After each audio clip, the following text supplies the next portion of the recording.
ये परिस्थिति कल सुबह 3:30 बजे लोकल टाइम के हिसाब से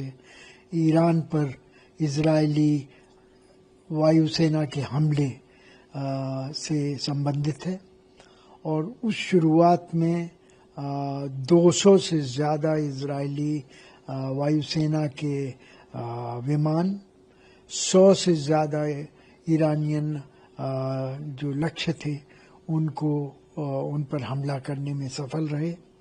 साथ ही ये भी रिपोर्ट आई हैं कि वे और इजराइल की और रक्षा और गुप्तचर संस्थाओं ने ईरान के 3 बड़े कमांडर्स की हत्या कर दी है और 6 न्यूक्लियाई वैज्ञानिकों पर भी मार दिया गया है। साथ ही ये भी बताया जा रहा है कि नांस में जो ईरान का न्यूक्लियाई संस्थान है उसको काफ़ी क्षति पहुंची है और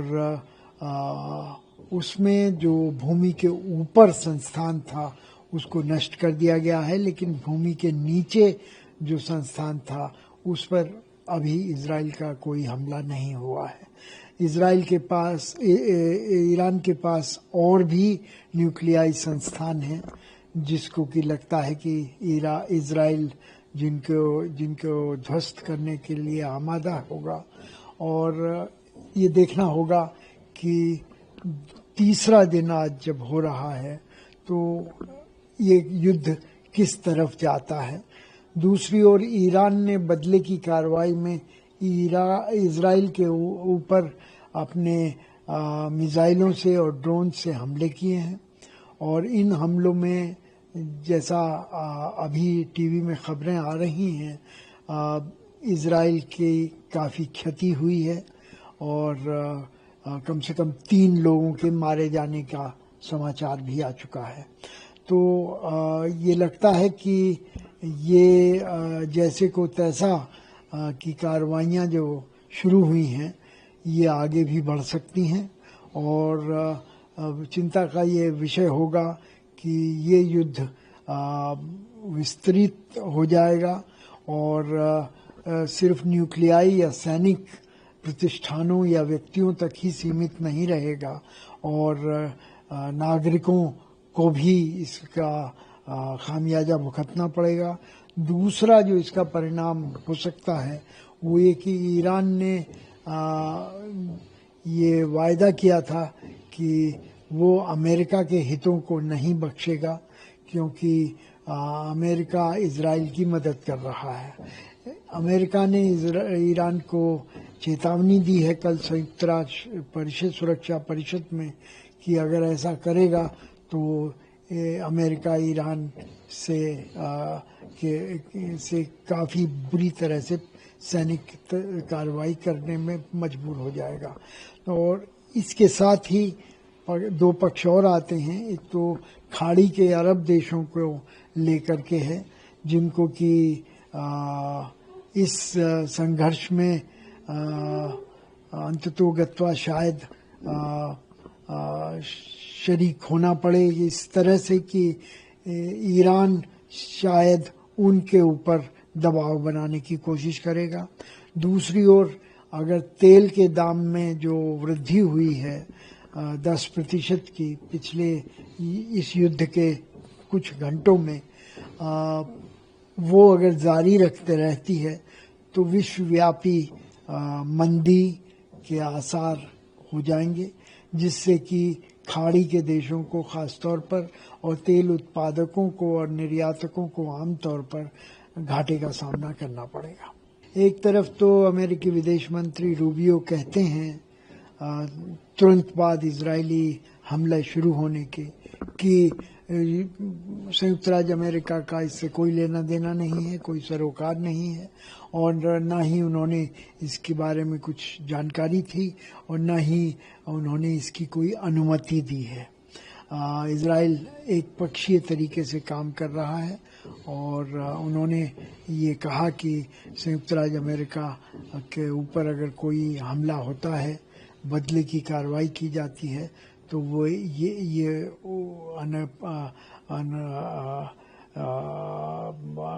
गलत होगी और इसके एवज में अमेरिका प्रतिशोध की कार्रवाई करेगा। लेकिन बाद में राष्ट्रपति ट्रंप ने खुद ही इस बात को नकारा और ये ट्रंप ने अपनी ट्वीट्स में या रॉयटर्स को दिए हुए इंटरव्यू में कहा कि वे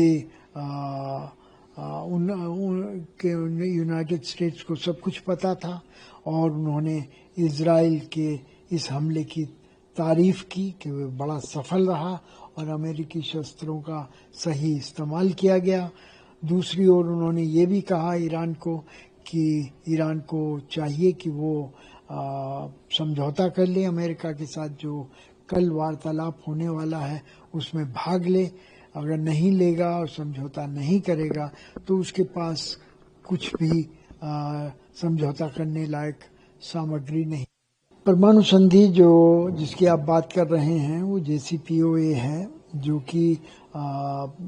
2015 में 7 राष्ट्रों और ईरान के बीच में जो स्थापित हुई थी। अमेरिका ने इस संधि से अपने आप को हटा लिया था 3 साल बाद, और 2018 से जब ट्रंप साहब राष्ट्रपति थे तब से अमेरिका ने मैक्सिमम प्रेशर की पॉलिसी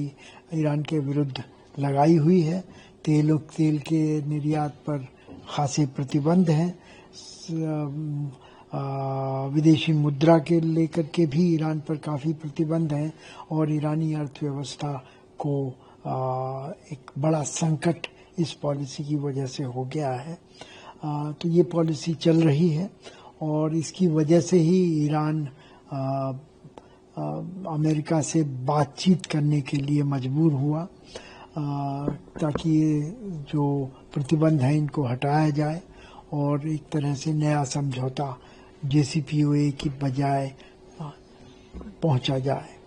लेकिन लगता है कि ऐसे समझौते में अमेरिका की शर्तें जो नए समझौते के लिए थी वो ईरान को स्वीकार्य नहीं है। अमेरिका विशेषतः चाहता है कि ईरान